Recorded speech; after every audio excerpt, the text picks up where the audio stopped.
Isang bulan na mo ron chumena matagni ko ni rongon ni bibo ko matagni ke misa po. Niya na isang bulan na sero ko ni sana. Chumena kino na mo ron chumay. Tu na sile. Isang bulan oyo Mr. Ben. Kela po? Na magkikira ni bibo mataka mo ni chikira mo ron buka may no kina diwa na Bula FM. Ang pala.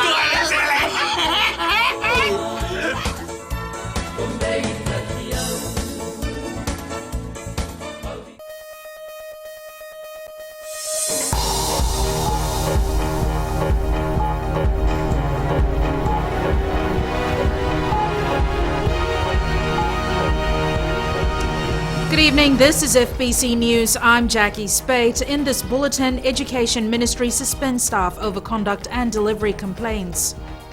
Over 7,000 Year 13 students to sit for exams from tomorrow. And Thai Level Village faces relocation due to sea level rise.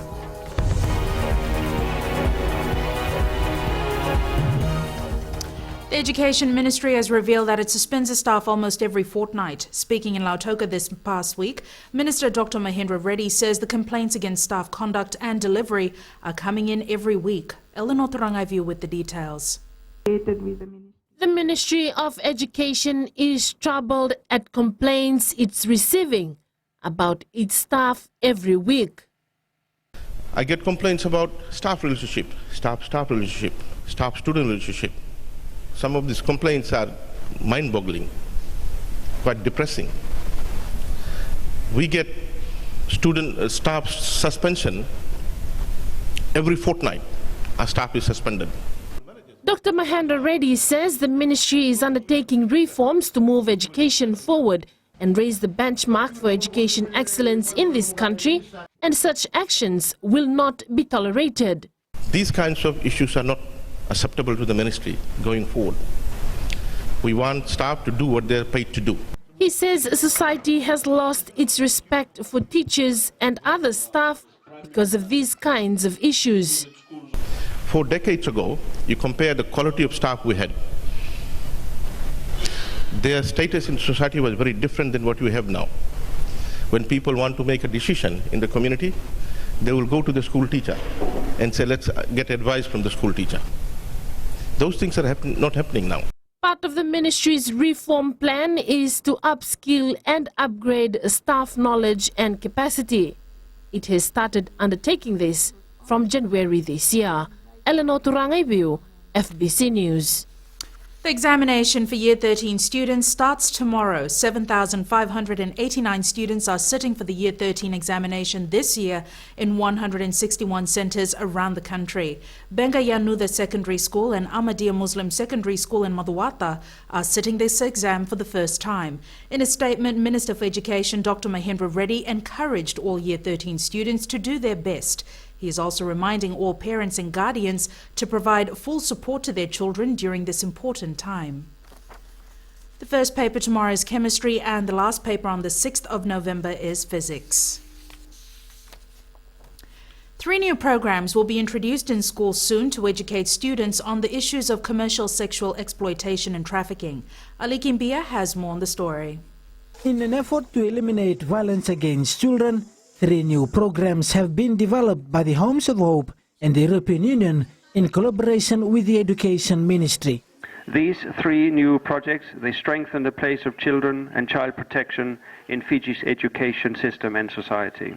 Senior Education Officer Satendra Singh says the ministry will do whatever it can to educate students on how to protect themselves. The toolkit also promotes the correct ethics and values and attitudes and of course the responsibilities both in our children and our teachers and parents as well. It's a collaborative approach where everyone has a role to play.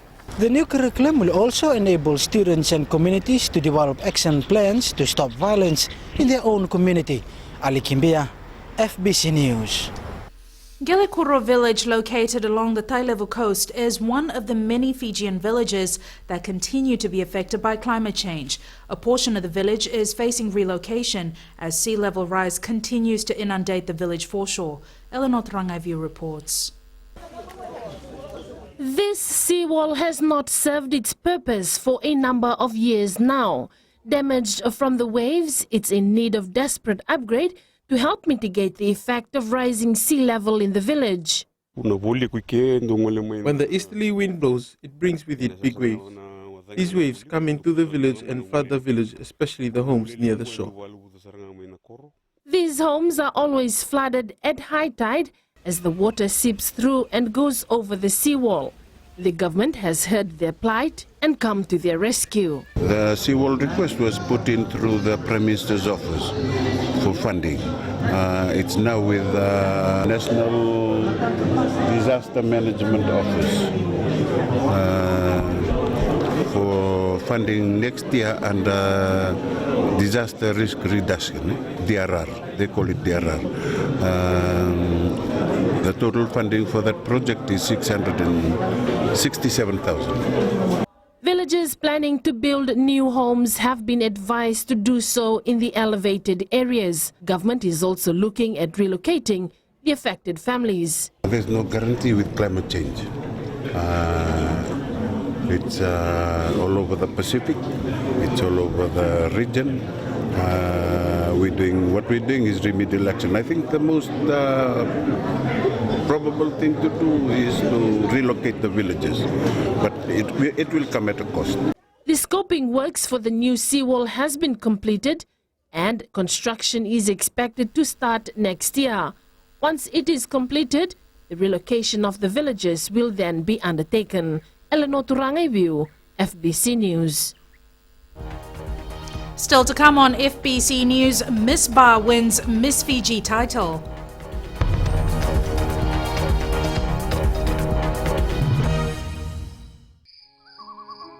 मेरा चांद मुझे आया है नजर, ऐ रात जरा थम थम के गुजर। छाया है नशा मेरे आंखों पर, ऐ रात जरा थम थम के गुजर। रह जाए ना प्यासा मेरा प्यार, मेरे बाहों में भर दे मेरा यार, ऐ रात जरा थम थम के गुजर, ऐ रात जरा थम थम के गुजर। है दोस्तों, मैं हूं जितेन शांडिल। आप रात के बाद हमारे साथ अब रफ्तार प्रोग्राम में 3 से लेकर रात 7 के बीच शामिल हो सकते हैं। मिर्ची FM, it's hot.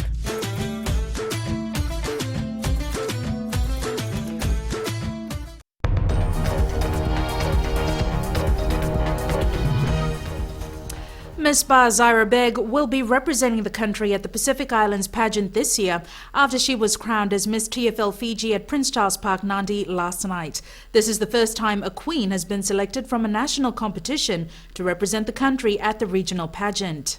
After a week-long of tough competition with 9 other contestants, Miss Bar Zaira Beg was crowned the new Miss Fiji. The 21-year-old also took out the award for Best Traditional Attire, Best Research Topic and Best Talent.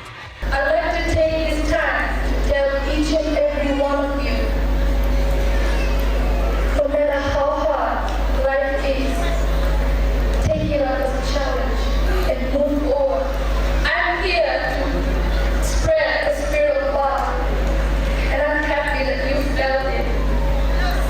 The spirit of love that means no matter what challenges life throws at you, with the spirit of harmony, of unity and togetherness, every difficulty will seem small. Attorney General and Finance Minister Ayaz Said Kayum hailed the inaugural pageant. This is a very transparent manner, a very equal manner in which all of them are participating, where they all are able to compete between themselves, and indeed I'm sure they've been able to enrich themselves by being together on the same platform as the others. Beg will represent Fiji at the Pacific Island pageant in Cook Islands in December. Miss Suva Murray Fall was the first runner-up. Second runner-up was Miss Nosori Cheryl Mudliar. Miss Singatoka Adele Lingam was the third runner-up, and Miss Levuka Olivia was the fourth runner-up. Shriti Prasad, FBC News. The Fiji Roads Authority is hoping the 2016 budget announcement will see a continuation of infrastructural endeavours. Ellen Stolz reports FRA received one of the highest allocations this year and is hoping for the same next year. Fiji Roads Authority received 653 million in capital grants in this year's budget. It's hoping this support from government will continue for next year. The signal we've seen from government over the last few years is a focus on infrastructure, and obviously we'd like to see that continue. There's FRA is in year 3 of operation, and we've always said we're on a 7 to 10 year journey of recovery of the assets from a long period of underinvestment. Neil Cook says if this trend continues, the quality of bridges around the country move up a level, and sealed road networks will also improve. We recently just opened the new Raki Raki Bridge on Kings Road. That was a long time coming, and we took our time to do it right, and now we've got a great facility there. And just before that, we had 2 bridges in Vutuni and Bar that were opened. So those were constructed by one of our local contractors. Yasawa Jetty, another one that's been a project that has been ongoing for a couple of years now, and has finally come to fruition. In its 2015 proposed work program, the FRA has allocated $178 million to road renewals and maintenance. Another $47.6 million was allocated for bridges, while $12 million was allocated for jetties. This year alone has seen a total of 140 kilometers of road being resealed. Ellen Stalls, FBC News. The Itaukei Affairs Ministry hopes to receive more than $15 million in next year's budget allocation. Permanent Secretary Savanatha Kaunisela says this is to cater for the completion of existing programs and the new ones that will be implemented come 2016. Savara Tamboa has more. Some of the major projects currently undertaken by the Itaukei Affairs Ministry are the demarcation of land, transferring of the names on the Volonikombula to the new electronic system and roadshows. Itaukei Affairs Ministry Permanent Secretary Savanatha Kaunisela says they have used up quite a large sum of money on these programs, while others are likely to be completed in another 6 months' time. The budget that has been allocated to the various projects, we managed to actually stretch the budget and managed to cover a wider area of that. With the exception of the demarcation of village boundary, which was supposed to be completed this year. I think we had a little bit less than what we wanted because we did not anticipate the heavy cost that we're going to bear because of the staff moving around the whole of Fiji. Kaunisela says most of their programs are being demanded by the public, especially the roadshows. And we are hoping to increase in terms of the visibility of the ministry, the Ministry of Itaukei Awareness Program and Roadshow. This project we started off this year, and it is becoming very popular even right now. Not only popular, but also very demanding. There has been a lot of demand from the Itaukei people for us to visit them. Unfortunately, the budget was so limited this year. The ministry was allocated more than $10 million for the year, and 71% of that money, which is around $7 million, has been used. Sabera Tambua, FBC News. In this day of local music, where Fijian musicians are trying to make a name for themselves, one group has shot to stardom in a short span of time. Our successful Fijian segment this week looks at upcoming local boy band Inside Out. Successful Fijians is brought to you by the Fiji Development Bank, your partner in progress. They're young, super talented, and fast becoming the it band on the local music scene. A fresh electric musical sound, passionate, euphoric voices, all matched with a never-give-up attitude. It's not hard to understand how leader and lead vocalist Apukuki Nalawa, rhythm guitarist Semesa Vilise, guitarist Timothy Solomon, and drummer William Daute, best known as Inside Out, have become an overnight success story. I came up with the name Inside Out because we are all self-taught musicians. We didn't go to school or anything, and with a passion for music, it's playing with a feeling. So whatever you feel inside, you express it out. So Inside Out. In early 2013, Apukuki decided to launch a band as an avenue of releasing his need to not only write original songs, but to produce and play good music. he managed to rope in two close friends from high school, Semesa and Timothy, kicking off a roller coaster ride for the trio with late-night rehearsals that turned into live performances at different locations. Just recently, Timothy's cousin Viliame joined the band, thus completing the now successful quartet. The group's dream came to fruition when they had their first professional recording this year with Noisy Oyster Productions, owned by Phil the K from the local hit band Makare, based in Lautoka, singing an original song titled Sweet Talking, written by Lida Apakuki.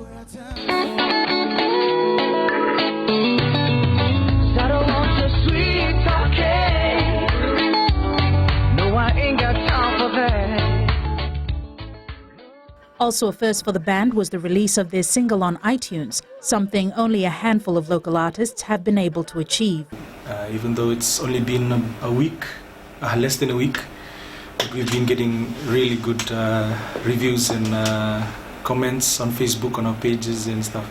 So that has just got us more excited about releasing the whole album and even just the first track that we put out. The price of success does not come without hard work and its fair share of trials. The boys know this too well. Day jobs and studies go hand in hand with band commitments. For me, it clashes with my work. Sometimes I have to work out the islands, and I try my best to keep up with work and the band for practice and stuff. So when in my spare time, I take videos of us practicing and all. So when I work, I try and listen and stuff. And it's not hard to understand why the band has become popular in such a short period of time. Determination and perseverance, coupled with a strong support system. The boys attribute the love of their family members, workmates and close friends for seeing them this far. Upon asking the band who their mentors were, it was pretty clear to see where their hearts lie. It's just my grandma. I was mostly brought up with my grandmother in Suva. She was really strict and really helpful. If it wasn't for her, I wouldn't be where I am now. I could say my dad, because ever since I was, he's been pushing us to be better at what we do. For the young aspiring musicians in the country, the boys shared a common sentiment of encouragement. If you have a talent, just try it. If you don't try, you won't know your potential. And don't be put down by what people say. Just keep going. Yeah. Looking ahead, the boys who are in their early 20s and hail from Ra, Rutuma and Vanuatu have their hearts set on achieving much more. And with the burning desire in all of them, one can only imagine the great things that lie ahead for this musically gifted quartet. Jackie Spate, FBC News. Successful Fijians was brought to you by the Fiji Development Bank, your partner in progress. Coming up in sports, New Zealand survived Springboks scare to march on to World Cup final. And Jiten Prasad on track to win yet another snooker title. All that and more after the break.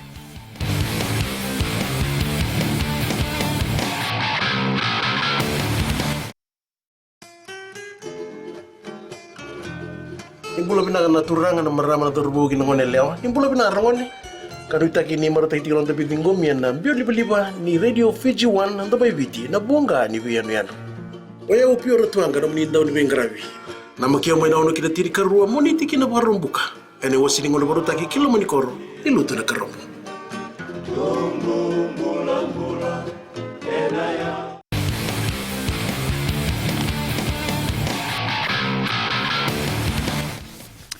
New Zealand beat South Africa 2018 in a brutal Rugby World Cup semi-final match this morning. It was a game of two halves on a wet Twickenham Stadium pitch, and the defending champions did enough to march on to a record fourth World Cup final. Charlin Dalvakavaka reports. It was tipped to be an epic battle between the two proud teams, and they did not disappoint. Fly half Henry Pollard put the Springboks in the lead with an early penalty, but New Zealand replied with a try to Jerome Kaino. Ben Smith up on the line, McCall floating a pass. Pollard was on target again as he put the Springboks back in the lead with two more penalty goals. And again he drills it. Kaino was sent off the field with a minute left in the first spell, and Pollard was on hand with another penalty as the Springboks led 12-7 at halftime. The All Blacks got into gear in the second spell, first with a drop goal from Dan Carter. It is over! Then replacement Bowden Barrett came on in the 49th minute and finished off this move to put New Zealand back into the lead. And Carter, good strong defence this time round from the men in black. Brian Habana was sin-binned for disrupting this pass, heaping more misery on the men in green. Carter and Pollard traded penalties to bring the final tally to 2018, and the All Blacks had enough in the tank to snuff out a Springbok revival and march valiantly into the finals. Thailand Odakavaka, FBC Sports. Meanwhile, the Wallabies are denying that they are taking a risk by fielding Israel Folau and David Pocock for the second semi-final clash against Argentina tomorrow morning. After missing the quarter-final match against Scotland due to injury, the pair passed a last-minute fitness test on Friday to be named in the starting lineup. Australia will face Argentina at 4 a.m. tomorrow morning. The winner will face New Zealand in the World Cup final at 6 a.m. next Sunday. Tambandamu will take on Aussie Thunderbolts in the final of the Central Coast Sevens in Australia this evening. Led by former National Sevens rep Setefana Dakau, Tambandamu survived a torrid outing in the playoffs today. Defending champions Ndaveta Levu were knocked out in the quarterfinals. The men's and women's plate final titles were won by Yamadhia and Telecom Fijiana respectively. The Central Coast Sevens final between Tambandamu and Aussie Thunderbolts will kick off at 6:30 p.m. Fiji snooker and billiard champion Jiten Prasad is currently taking on Deepak Jairam in the final of the Open tournament at the Merchant Club in Suva. The national #1 ranked player beat Sahil Prasad 3-2 in the semi-final earlier today. Jairam beat Rahil Prasad 3-1 to also progress to the final. 32 players competed in the two-day tournament. The winner will earn $150 while the runner-up collects $100. The next event on the Fiji Billiards and Snooker Association's calendar is the Pillay Garments Champion vs. Champion National Tournament on the 14th and 15th of next month. Chelsea's Barclays Premier League title defence was dealt a blow after losing to West Ham 2-1 this morning. The Blues' problems were further compounded when one of their players was given the marching orders. Arsenal beat Everton 2-1 to go to the top of the BPL ladder. It was the Gunners' fourth successive win, although this will be short-lived as either Manchester United or Manchester City will steal the lead when the two teams clash tomorrow. In other matches, West Brom defeated Norwich 1-0, Watford beat Stoke 2-0, Aston Villa lost to Swansea 2-1 and Leicester beat Crystal Palace 1-0.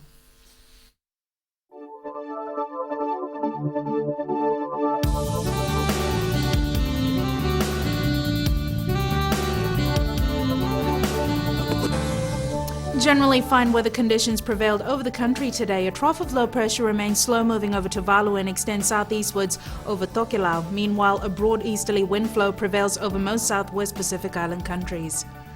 In temperatures, Savu recorded the lowest for the day at 28 degrees. Lambasa recorded the highest at 33 degrees. And tomorrow it's brief showers over the eastern parts and interior of the larger islands. Elsewhere, fine apart from isolated afternoon or evening showers. And the outlook for Tuesday is brief showers over the eastern parts and interior of the larger islands, afternoon or evening showers elsewhere. Recapping the main stories tonight, Education Ministry suspends staff over conduct and delivery complaints. Over 7,000 Year 13 students to sit for exams from tomorrow, and Thai Level Village faces relocation due to sea level rise. In our poll question this week, we're asking, should the South African diplomat allegedly involved in a fatal accident return to Fiji to face charges? Visit our FBC website to take part. Remember, you can send us newsworthy pictures and videos on email citizenseyes@fbc.com.fj or share it with us via Facebook page FBC News. And if you're on Twitter, follow and tweet us your news tips at FBC_news or simply hashtag FBC News. You've been watching FBC News. I'm Jackie Spade. Bye for now.